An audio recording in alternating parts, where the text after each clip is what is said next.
जय महाकाल। आप सबको पता है कि 7 पक्ष का बहुत ही प्यारा सा महीना चल रहा है और आज हम लोग इस वीडियो में 11, 13 और 51 वाले उपाय को समझेंगे जो कि पूज्य गुरुजी की कथा सुन के बहुत अच्छे से आपको बताऊंगा। बहुत प्यारा सा बहुत सुंदर उपाय है। अभी जो कथा गुरुजी की कोटा में चल रही है उसी में इस उपाय को बताया गया, तो मुझे लगा आप सबको याद जरूर दिखाना चाहिए। कैसे करना है, कब करना है, पूरी बात बताऊंगा, सिर्फ सुनते जाए, समझने की कोशिश करिएगा। ठीक है, चलो समझते हैं। आपको देखना होगा शहद है ना। इस उपाय के लिए हमें कुछ भी लेने की जरूरत नहीं है, सिर्फ और सिर्फ आपको लेना होगा शहद। ठीक है, शहद लिया ज्यादा नहीं, 1 चम्मच शहद लेना। इस शहद को लेकर जाना और चाहे तो तांबे का लोटा ले लो, चाहे स्टील ले लो या फिर कोई सा भी जल का पात्र ले लो। उसमें जल पहले भर लेना अपने घर से और उसके बाद उस 1 चम्मच शहद को डाल देना है ना। डाल दिया, अब इस कलश को उठाना और लेकर चले जाना कहाँ पे, महादेव के शिवलिंग के पास में। पूरे पितृपक्ष के दौरान किसी भी एक दिन। अब सबसे पहले ये समझ लो कि ये फायदा कहाँ पे करेगा। 2 जगह पे आप इसका इस्तेमाल कर सकते हैं। पहला, अगर आपको लग रहा है कि आपके घर में बहुत ज्यादा लड़ाई झगड़े हो रहे हैं, नेगेटिव एनर्जी घर में बहुत है, बीमारी बहुत ज्यादा है, तो इस उपाय को घर में कर सकते हैं। दूसरा, जिन भी मेरे भाई बहन का व्यापार है, दुकान है, कोई ठेला है, कोई शॉप है, वहां पर ग्राहक नहीं आ रहा है, तो भी इस उपाय को कर सकते हैं। ठीक है, अब ये 11, 13, 51 क्या है समझते हैं। सबसे पहले फेस रखेंगे उत्तर दिशा, नॉर्थ डायरेक्शन में, और आपके पास में जो तांबे के लोटे में फिर किसी भी पात्र में शहद वाला जल है, वो महादेव की शिवलिंग के ऊपर समर्पित करेंगे। कुंडकेश्वर महादेव के नाम से। किसके नाम से? कुंडकेश्वर महादेव के नाम से समर्पित करना। जब समर्पित कर दोगे ना, तो देखोगे जो जल होगा बहता हुआ जलाधारी से नीचे गिरेगा। जिस जगह से नीचे गिर रहा है उस जल को यहां से क्या करोगे, रोक लेना। अब 11, 13 और 51 क्या है समझो। इस जल को रोक लिया। जब आप अपने घर पे पहुंचेंगे, अगर आपके घर में नेगेटिव एनर्जी है, लड़ाई हो रही है, बीमारी बहुत ज्यादा है, हमेशा क्लेश होता है, तो आपको है उस कलश को सबसे पहले जो जल रोक करके लाए हो, आपको अपने बाएं हाथ में, आपको अपने लेफ्ट हैंड में पकड़ना और उस लेफ्ट हैंड से जल को अपने राइट हैंड में गिराना। और कम से कम आपको 7 बार, मतलब एक और नंबर समझ लो, चाहे तो 7 बार कर लो, 9 बार कर लो, 11 कर लो, 13 कर लो, 51 कर लो, है ना 53 कर लो। जितनी भी आपकी इच्छा हो, जितनी बार करना चाहो कर सकते हैं। जितनी बार का मतलब क्या है कि जैसे आपने अपने बाएं हाथ में उस कलश को पकड़ रखा है, अब उस कलश से जल बार बार गिराएंगे। जैसे 1 बार गिराया तो फिर इस जल को घर के बाहर छीनेंगे, फिर गिराया हाथ में, फिर घर के बाहर, फिर गिराया, फिर घर के बाहर। जितनी बार गिराएंगे उतनी बार घर के बाहर उस जल को छोड़ेंगे कुंडकेश्वर महादेव के नाम से। और सेम काम आप अपने शॉप पे, दुकान पे भी करेंगे। ग्राहकों की लाइन लग जाएगी और अगर घर पे कर रहे हैं तो बीमारी प्रवेश नहीं करेगी और आपके घर में हमेशा शांति बनी रहेगी। ठीक है, एक चीज का ध्यान रखना, जितनी भी बार आपको अपने हाथों में इस कलश को गिराओगे तो ऑर्डर नंबर में गिराना। और नंबर का मतलब क्या है, चाहे तो 7 बार कर लो, 9 बार करो, 11 बार, 13 बार, 15 बार, 21 बार, 51 बार, 101 बार, इस तरीके से। ठीक है ना समझ में? तो इस तरीके से उपाय को करके देखेंगे इस पितृपक्ष के दौरान और आपके पितृ इससे भी खुश रहेंगे। कुंडकेश्वर महादेव के नाम से इस उपाय को करना होगा। समझ में ये बात? तो यहाँ पर हम सभी लोगों ने पितृपक्ष पे करने वाले पहले उपाय की बात कर ली है, जो कि कोटा में बताया गया था गुरुजी के द्वारा। अब इसी में हम लोग बात कर लेते हैं अपने दूसरे उपाय की भी। दूसरा उपाय बहुत प्यारा है, बहुत सुंदर है। अब समझो सबसे पहले कैसे करना है, लेकिन उससे पहले बता दूं कि इस वीडियो को हम लोग टारगेट रखते हैं सिर्फ और सिर्फ 5000 लाइक। मुझे पूरी उम्मीद है कि आप लोग पूरी जरूर करेंगे। ठीक है, देखो अब स्क्रीन पर क्या ना, जो हरी वाली दुर्गा आती है वही लोग हैं, लेकिन यहाँ पे थोड़ा डिफरेंट लेना है। डिफरेंट कैसे? हमें 3 गांठ वाली मात्र एक दुर्वा लेनी है। कौन सी 3 गांठ वाली? जैसे कैसे होती है 3 गांठ वाली? मान लेते हैं कि दूर्वा की डंडी है ना। अब डंडी में भी गांठ बने होते हैं, ऐसे छोटे छोटे गांठ होंगे तो 3 गांठ उसमें होने चाहिए। जैसे मैं बना रहा हूं, मान लेते हैं कि 3 घंटे पहचानो के कैसे। जैसे ये जो गांठ होती है ना, इस गांठ से होती हुई दुर्वा निकली हुई होती है, कुछ इस तरीके से, ऐसे ऐसे करके, तो आप समझ जाओगे बड़ी दूर हुआ है तो उसको तोड़ लेना सिर्फ और सिर्फ। उसमें 3 ही बच्चे, मात्र एक दूर वाले नहीं है, 3 गांठ वाली। समझ में ये बात? ले लिया। आगे बढ़ते हैं। फिर हमें लेना होगा काली मिर्च। और कितनी काली मिर्च? 3 काली मिर्च आपको लेनी है, बहुत ज्यादा नहीं लेना। इन दोनों चीजों को लेना आपको। फिर लेना होगा एक, मतलब कोई से भी पात्र में दूध लेना होगा।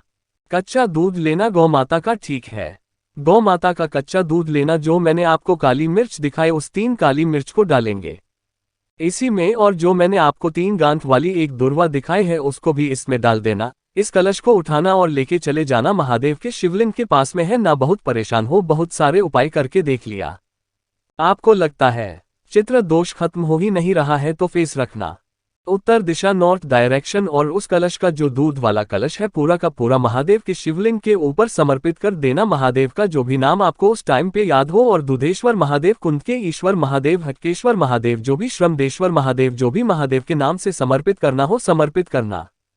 और ये जो दूध वाला जल होगा नीचे गिरेगा, जहाँ पे जल गिरता है वह स्थान होता है हमारे पितरों का। मैंने आपको कई बार बता रखा है ना। आप क्या करेंगे, जिस जगह पे दूध गिर रहा है ना, मान लेते हैं इस जगह पे गिर रहा है, तो यहाँ पर फिर आपको अपने हाथ को लगाना है और इसका बस एक छोटी सी बिंदी अपने मस्तक पर लगानी है।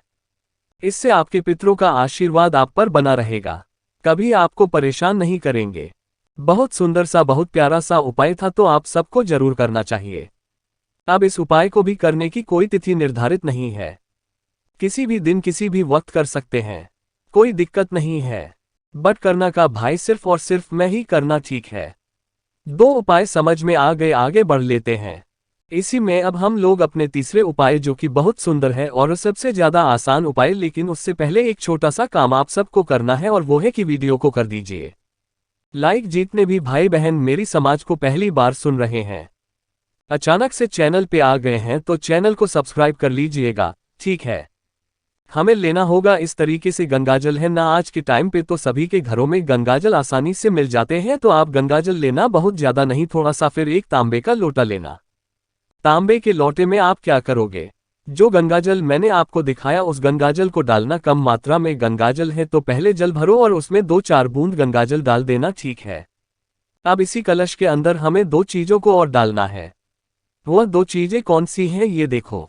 आपको इसमें मात्र 1 चुटकी काला तिल डालना है, ठीक है, ज्यादा नहीं, 1 चुटकी काला तिल डालना। साथ ही साथ आपके घर के आसपास कहीं ना कहीं जड़ तो मिलता ही मिलता होगा, तो 1 चुटकी जो भी लेना। इन सभी चीजों को इसी कलश के अंदर, इसी गंगाजल के अंदर डाल देना है ना। इस कलश को उठाना सुबह करना हो सुबह का लो, शाम को करना हो शाम को करो। लेकिन अगर आप सुबह 10 बजे से 12 बजे के बीच में करते हैं तो ये पितरों का समय होता है। इस दिन करने से पितरी आपकी जल्दी खुश होंगे, क्योंकि यही टाइम इन है उनका। तो आपको करना चाहिए 10 से 12 के बीच में। अब नहीं मिलता टाइम तो कभी भी कर सकते हो, ठीक है। अब उस कलश को जहां पर भी आपके घर के आसपास बहता हुआ पानी, ठहरा हुआ पानी नहीं, जहां पानी बह रहा है उस बहते पानी में आप उसको डाल देंगे। काफी लोग यहां परेशान, भैया हमारे घर के आसपास तो बहता पानी नहीं है, हम क्या करेंगे। देखो, अगर आपके घर के आसपास बहता पानी है तब तो बहुत अच्छी बात है, नहीं है तो पीपल का पेड़ तो होगा ही होगा, वहां पर जाना रख लेना अपना। कौन सी दिशा में, साउथ डायरेक्शन यानी कि दक्षिण दिशा, और पूरा का पूरा जल वहां पे डालोगे। पितृ देवता अरे माँ का नाम लेकर के, ठीक है, लिख दे रहा हूं अरे माँ, वरना आप परेशान हो जाते हो, ठीक है। ऐसे होता है, अरे माँ तो का नाम लेकर के आपको डाल देना है। जब आप नदी में प्रवाहित करेंगे या फिर जब आप पीपल पेड़ के नीचे डालेंगे तो अरे माँ का नाम लेना है। साथ ही साथ आपको अपना फेस साउथ डायरेक्शन यानी कि दक्षिण दिशा में ही रखना है, किसी और दिशा में मत रखना है ना, बस। और कुछ भी करने की जरूरत नहीं है, करके देखिएगा। बहुत व्यक्तित्व, बहुत प्यारा सा उपाय है, और इससे आसान उपाय क्या ये हो सकता है पितृदोष को दूर करने का। ठीक, 3 तो समझ में आ गए होंगे आपको। अब हम लोग इस वीडियो के सबसे आखिरी उपाय, चौथे उपाय की बात कर लेते हैं, जो कि हमें हल्दी से करना है। लेकिन उससे पहले आपको बता दूं कि आप लोग को कुछ पूछना ना रहा करे ना, तो कोई दिक्कत नहीं है, बस नीचे कमेंट सेक्शन है। महादेव का जो नाम आपको सबसे प्रिय, सबसे आसान, सबसे अच्छा लगता हो, आप लिख दिया करिए। इसी बहाने महादेव का नाम आप लिख भी दोगे और मुख से बोल भी दोगे, ठीक है। चलो समझते हैं, पर आपको दिख रहा होगा हल्दी है ना। जब भी मैं हल्दी का नाम लूं, आपके दिमाग में खड़ी हल्दी आनी चाहिए। तो इस खड़ी हल्दी को क्या करोगे, आपके घर में हो या फिर किसी भी चली तरीके से पीस करके इसका पाउडर बना लो, है ना। पाउडर बना लिया और उसके बाद लेना होगा आपको गंगाजल, है ना। गंगाजल तो सभी के घरों में होगा। एक छोटी सी कटोरी लेना या फिर कोई सा भी लोटा लेना, उसमें आपको इस गंगाजल को डालना है। और जो आपको पीसी हल्दी मैंने दिखाई, उस पीसी हल्दी को भी इसी गंगाजल में अपनी उंगलियों से अच्छे तरीके से मिक्स, ऐसा नहीं कि ऊपर का ऊपर हल्दी रहे और नीचे मिक्स ना हो, अच्छे से मिक्स कर देना। पूरी कटोरी को जल से भर देना है ना, यानी कि जल क्या हो जाए, पीला जल हो जाए। और उसके बाद इस जल को क्या करोगे, लेके चले जाओगे जहां पर भी आपके घर के आसपास कोई भी नदी बहती हुई नजर आ जाए। कोई भी नदी बह रही है तो वहां पे जाना, और उसके बाद आपको उस कलश को फेस रख देना, अपना साउथ डायरेक्शन और का नाम लेकर के समर्पित कर देना। इससे भी क्या होता है, जो पितृदोष होता है वो हमेशा के लिए दूर होता है। ठीक है, ये सारे उपाय मैंने आपको पहले ही बता रखे हैं। सारे के सारे उपाय जो गुरु जी की किताब है तर्पण शिव महापुराण की कथा, उसी में बताया गया। तो वही चीजें आपको यहाँ पर बता रहा हूँ। फोटो मैंने बुक किया, आपको दिखा रखी है, जिसने नहीं देखी है आप देख लो, ठीक है। तो कोशिश की इस पूरी मैंने आप सभी को बहुत प्यारे बहुत अच्छे उपाय बताए हैं। कोई भी चीजें समझ में नहीं आई है तो कमेंट बॉक्स में पूछ लीजिए, गलती नहीं करना।